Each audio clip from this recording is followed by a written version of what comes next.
Hello people, welcome back to my channel Deepika's kitchen. ఈరోజు recipe ఏంటంటే చాలా తక్కువ మంది ఇష్టపడే కాకరకాయ కర్రీ ఇలా చేసి అన్నం మిగల్చకుండా తినేస్తారు. కావాలంటే కాకరకాయ ఇష్టపడని మీ ఫ్రెండ్స్ ఆర్ ఫ్యామిలీకి చేసి పెట్టండి. కాకరకాయ ఉల్లికారం చేసుకోవడానికి ఏమేమి ఇంగ్రీడియంట్స్ కావాలో, ఏ విధంగా తయారు చేయాలో ఇప్పుడు చూద్దాం. ఇంకా లేట్ చేయకుండా వీడియోలోకి అయితే వెళ్ళిపోదాం.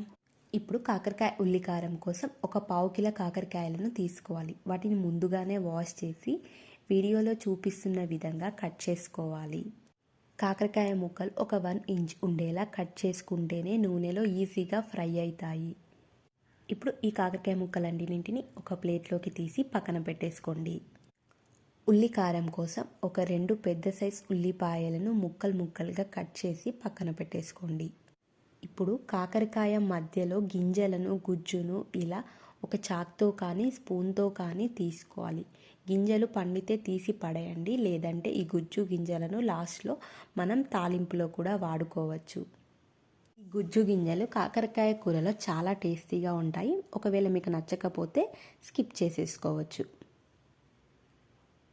ఇప్పుడు స్టవ్ ఆన్ చేసి ఒక కడాయి పెట్టుకొని ముందుగా కట్ చేసి పెట్టుకున్న ఆనియన్స్ని ఈ నూనెలో వేసి కొంచెం పచ్చివాసన పోయే వరకు దోరగా వేయించుకోవాలి. వేయించుకున్న ఆనియన్స్ని ఒక ప్లేట్లోకి తీసుకొని చల్లారపెట్టుకోండి. ఇప్పుడు ఇంకో ప్యాన్ పెట్టుకొని 1 స్పూన్ శనగపప్పును దోరగా 1 నిమిషం పాటు వేయించుకోవాలి. 1 స్పూన్ మినపప్పును వేసి కలుపుకోవాలి. 1 స్పూన్ ధనియాలు మరియు 1 టీ స్పూన్ జీలకర్ర వేసి లో ఫ్లేమ్లోనే వేయించుకోవాలి.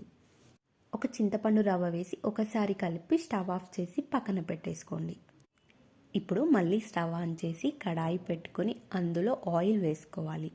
ఆయిల్ హీట్ అయ్యాక ముందుగా కట్ చేసి పెట్టుకున్న కాకరకాయ ముక్కలను ఒక్కొక్కటిగా వేస్తూ వేయించుకోవాలి. కావాలంటే మీరు ఎక్కువగా ఆయిల్ వేసి డీప్ ఫ్రై లాగా కూడా చేసుకోవచ్చు. ఈ కాకరకాయ ముక్కలన్నీ గోల్డెన్ బ్రౌన్ కలర్ వచ్చాకనే ప్లేట్లోకి తీసుకొని పక్కన పెట్టేసుకోండి. ఆయిల్లో మంచిగా డీప్ ఫ్రై కాలేదంటే కాకరకాయ మళ్ళీ కొంచెం చేదుగా ఉంటుంది. అందుకోసమే గోల్డ్ కలర్ వచ్చే వరకు వేయించుకుంటూనే ఉండండి. ఇప్పుడు ఒక మిక్సీ జార్ని తీసుకొని ముందుగా వేయించి పెట్టుకున్న పప్పులను అన్నింటినీ పౌడర్ లాగా చేసుకోవాలి. పౌడర్ రెడీ అయ్యాక ముందుగా ఆయిల్లో వేయించుకున్న ఉల్లిపాయలను జార్లో వేసుకోవాలి. ఇప్పుడు 2 టేబుల్ స్పూన్ల కారం వేసుకోండి.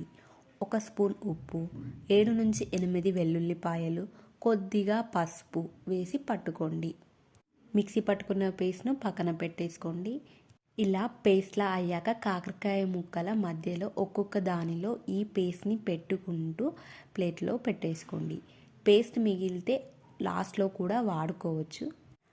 ముందుగా కాకరకాయల నుంచి తీసి పెట్టుకున్న గుజ్జు విత్తనాలని ఇప్పుడు చిన్నగా చాప్ చేసుకోవాలి. ఈ వీడియోలో చూపిస్తున్న విధంగా చాప్ చేసుకున్నాక ఇప్పుడు స్టవ్ ఆన్ చేసి ఒక ప్యాన్ పెట్టుకొని అందులో ఆయిల్ వేసుకోవాలి.